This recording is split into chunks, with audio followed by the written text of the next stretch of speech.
जी नमस्कार दोस्तों, good evening to all of you. आप सभी कैसे हैं? आसानियत है कि आप सभी स्वस्थ एवं मस्त होंगे। स्वस्थ एवं मस्त होने के साथ साथ उत्साहित भी होंगे, क्योंकि आज का जो डिस्कशन होने वाला है बोर्ड परीक्षा में जो पूछा जाता है, प्रकाश का विवर्तन। प्रकाश का विवर्तन कैसे होता है और ये कितने प्रकार का होता है, इसकी मुख्य शर्त क्या होती है, आज आपको स्टूडेंट बताने जा रहे हैं। और वीडियो को स्किप नहीं करना, लास्ट तक देखिएगा, बहुत मजा आएगा इस टॉपिक में पढ़ने में। देखते हैं कैसे उत्साहित होते हैं। अगर आपको लोगों को अच्छा लगे तो वीडियो को लाइक करिए और चैनल को सब्सक्राइब करिए। दोस्तों, क्या है बताया गया? प्रकाश का विवर्तन। प्रकाश का विवर्तन बहुत शॉर्ट कट बता रहे हैं कि आपको एक ही नजर में तैयार हो जाएगा। प्रकाश का विवर्तन होता क्या है? अवरोध। अवरोध जानते हैं? अवरोध का मतलब कोई भी किसी कार्य में बाधा, अवरोध उत्पन्न करना। कहने का मतलब छिद्र, छिद्र मतलब छेद। अवरोध अथवा छिद्र के तीक्ष्ण किनारों पर, मतलब तीक्ष्ण किनारों पर प्रकाश का आंशिक रूप से मुड़ जाना। आंशिक मतलब थोड़ा सा मुड़ जाना ही प्रकाश का विवर्तन कहलाता है। स्टूडेंट, अगर आपसे पूछा जाए कि प्रकाश का विवर्तन क्या है, तो यही बताएंगे कि अवरोध अथवा छिद्र के तीक्ष्ण किनारों पर प्रकाश का आंशिक रूप से मुड़ जाना प्रकाश का क्या कहलाता है? विवर्तन कहलाता है। तो प्रकाश के विवर्तन की एक मुख्य शर्त है कि अगर ये तभी उत्पन्न होगा कि अवरोध और छिद्र का जो आकार होगा, छिद्र और मतलब अवरोध और छिद्र का जो आकार होगा उस तरंग दैर्ध्य कोटि का होना चाहिए। अगर तरंग दैर्ध्य कोटि का है तभी क्या होगा? प्रकाश का विवर्तन होगा। विवर्तन का मतलब यही है, मोटे तौर पर यही समझेंगे कि जैसे मान लीजिए कोई अगर जा रहा है, अपने ओरल तौर पर देखिए, अगर कोई जा रहा है तो जाने पर कुछ मिल जाए, तो उसके सामने अगर कोई पड़ेगा तो उसका मतलब रुकावट हो जाएगी। और रुकावट होने पर जैसे सामने कोई व्यक्ति पड़ गया, तो ये जैसे पहुंचा, यहां पर पहुंचने के पश्चात कोई पड़ गया तो उसकी रास्ता क्या हो जाएगी? चेंज करना पड़ेगा।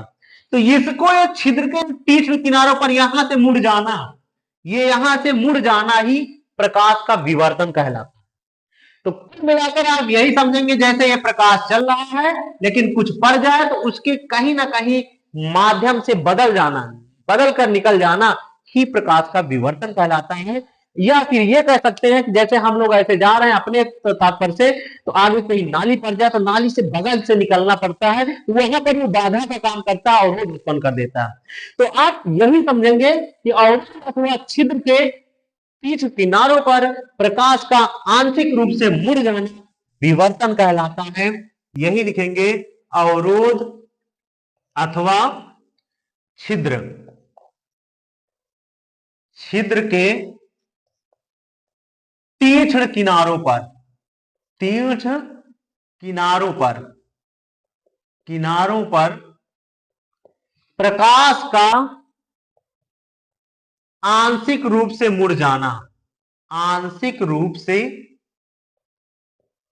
मुड़ जाना, मुड़ जाना प्रकाश का विवर्तन कहलाता है।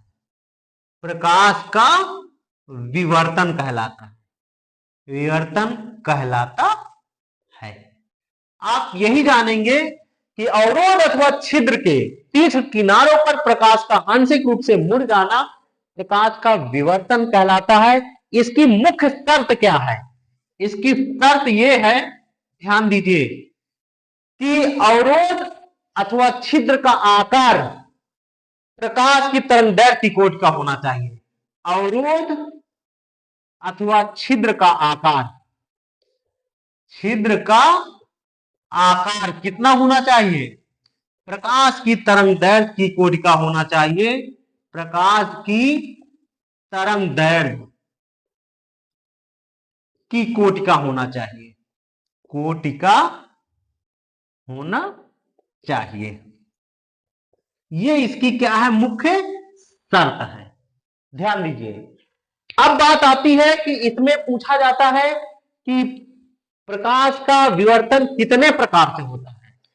विवर्तन के प्रकार, विवर्तन के प्रकार ये दो प्रकार का होता है। कितने प्रकार का होता है? दो प्रकार का होता है। कितने प्रकार के होते हैं? दो प्रकार के होते हैं। प्रकाश का विवर्तन, विवर्तन दो प्रकार से होता है। दो प्रकार से होता है। दो प्रकार से होता है। वो कौन कौन से हैं? पहला होता है फ्रेनल विवर्तन। कितना, कौन सा होता है? फ्रेनल। और दूसरा होता है फ्रॉनहोफर। फ्रेनल विवर्तन, फ्रेनल विवर्तन। और दूसरा होता है फ्रॉनहोफर, फ्रॉनहोफर विवर्तन। ध्यान दीजिए, फ्रेनल या फ्रॉनहोफर या फ्राउनहोफर भी कह सकते हैं। क्या कह सकते हैं? फ्रॉनहोफर। तो फ्रेनल विवर्तन क्या होता है? फ्रेनल विवर्तन, फ्रेनल विवर्तन बहुत साधारण सी परिभाषा है कि फ्रेनल विवर्तन क्या होती है? जो प्रकाश स्रोत है, जहां से जैसे मतलब कि ये प्रकाश स्रोत है, ये है, यहां से प्रकाश निकलता है, जैसे ही प्रकाश निकलता है, तो फ्रेनल विवर्तन ये कह सकता है कि जिसमें प्रकाश स्रोत और जहां पर एक पर्दा लगा हो, ये मान लीजिए प्रकाश स्रोत है, प्रकाश निकल रहा है, और जहां पर उसके पर्दा है, उसका आकार, उसके द्वारा वस्तुएं दिखाई दे, तो उनके अगर बीच की दूरियां, उनके अगर बीच की दूरी सीमित हो, निश्चित हो, कि मतलब इतने ही दूरी पर इसका प्रतिबिंब बनेगा, तो वो सीमित दूरी ही क्या कहलाती है? फ्रेनल विवर्तन कहलाती है। क्या कहलाती है? फ्रेनल विवर्तन कहलाती है। कहने का मतलब है फ्रेनल विवर्तन एक ऐसा विवर्तन होता है जिसमें प्रकाश स्रोत और पर्दे के बीच की दूरी सीमित हो। स्टूडेंट यही जानेंगे कि ये अगर प्रकाश स्रोत है और ये पर्दा है, ये इसका नाम क्या है? ये देते हैं, एक प्रकाश स्रोत है, प्रकाश स्रोत है, और ये क्या है? इसका नाम दे दिया गया पर्दा है। जिसमें प्रकाश स्रोत और पर्दे के बीच की दूरी सीमित होती है, उसी का नाम होता है फ्रेनल विवर्तन होता है। फ्रेनल विवर्तन की कंडीशन ये होती है कि इसमें लेंस का कोई उपयोग नहीं होता, किसी भी प्रकार के लेंस का उपयोग नहीं किया जाता। लेकिन इसमें जो विवर्तक प्रकाश स्रोत और मतलब कि जो तरंग, प्रकाश तरंग चलती है, तो उनमें जो विवर्तित होती है, तो उनके बीच कौन सा तरंगाग का निर्माण करता है? तो उन आवश्यकता होती है इसमें गोली तरंगाग और बेलनाकार तरंगाग के द्वारा होता है। जो विवर्तित होता है, प्रकाश स्रोत जो विवर्तित होता है, वो किसमें होता है? बेलनाकार और गोलीकार जो तरंगाग होते हैं, उनमें इसका उपयोग होता है। ठीक है, तो फ्रेनल विवर्तन क्या होता है? जिसमें प्रकाश स्रोत और पर्दे के बीच की दूरी सीमित होती है, फ्रेनल विवर्तन कहलाता है।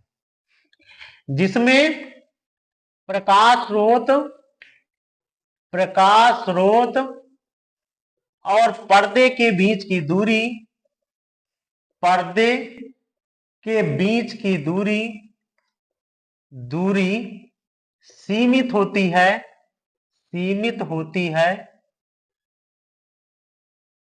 फ्रेनल विवर्तन कहलाता है। फ्रेनल विवर्तन कहलाता है। जिसमें प्रकाश स्रोत और पर्दे के बीच की दूरी क्या होती है? सीमित। ये प्रकाश स्रोत है, ये पर्दा है, इनके बीच की दूरी सीमित है, तो कैसा विवर्तन कहलाता है? फ्रेनल विवर्तन कहलाता है।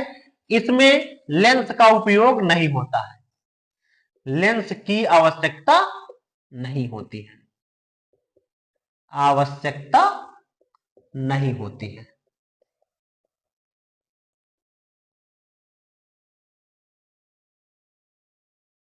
जबकि विवर्तित प्रकाश,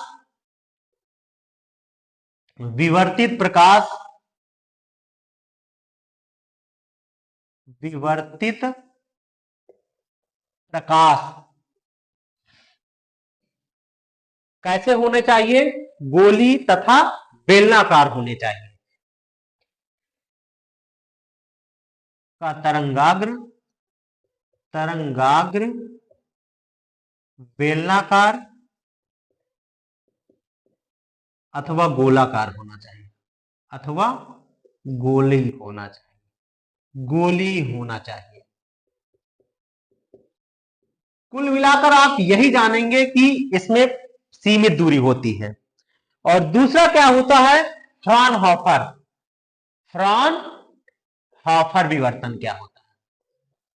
विवर्तन ये क्या होता है, जिसमें प्रकाश स्रोत, ध्यान दीजिए, जिसमें प्रकाश स्रोत और पर्दे के बीच की दूरी सीमित ना हो, असीमित दूरी हो अथवा अनंत दूरी हो, तो उसका नाम क्या हो जाएगा, फ्राउनहोफर विवर्तन। तो लिखते हैं, यह ऐसा विवर्तन होता है जिसमें प्रकाश स्रोत और पर्दे के बीच की दूरी असीमित होती है, असीमित होती अथवा अनंत होती है, अथवा अनंत होती है। असीमित अथवा अनंत होती है। इसमें जो लेंस का उपयोग होता है, इसमें लेंसों का एक या दो लेंस जरूर होते हैं। इसमें एक व दो लेंस अवश्य होते हैं, अवश्य होते हैं।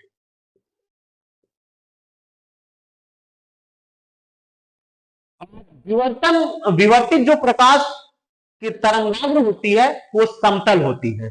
कैसे होती है? विवर्तित प्रकाश का तरंगाग्र कैसा होता है? समतल होता है, समतल होता है। यही होता है प्रकाश का विवर्तन। स्टूडेंट, जाने आज प्रकाश का विवर्तन और प्रकाश के विवर्तन के प्रकार। तो विवर्तन यही जाने कि अवरोध अथवा छिद्र के तीक्ष्ण किनारों पर प्रकाश का आंशिक रूप से मुड़ जाना विवर्तन कहलाता है। विवर्तन की शर्त क्या होती है? जो बताया गया है कि अवरोध अथवा छिद्र का आकार जो होता है प्रकाश की तरंगदैर्घ्य की खोज का होना चाहिए, तभी विवर्तन प्रकाश का होगा। और विवर्तन दो प्रकार के होते हैं, फ्रेनेल विवर्तन और फ्राउनहोफर विवर्तन। और फ्रेनेल विवर्तन क्या होता है? जिसमें प्रकाश स्रोत और पर्दे के बीच की दूरी सीमित होती है और इसमें लेंस की आवश्यकता नहीं होती है। तो विवर्तित प्रकाश का तरंगाग्र कैसा होता है? बेलनाकार या गोली तरंगाग्र इसमें उपयोग होता है। और जबकि फ्राउनहोफर विवर्तन ऐसा विवर्तन होता है जिसमें प्रकाश स्रोत और पर्दे के बीच की दूरी असीमित अथवा अनंत होती है, जिसमें एक या दो लेंस की अवश्य जरूरत पड़ती है। और विवर्तित प्रकाश का जो तरंगाग्र होता है वो समतल होता है। अगर आप लोगों को समझ में आ गया है तो तुरंत नोट कर लेते हैं और वीडियो को लाइक कर चैनल को सब्सक्राइब करते हैं, दोस्तों के पास शेयर करते हैं। और आज का डिस्कशन यहीं से समाप्त करते हैं। Thanks for watching this video.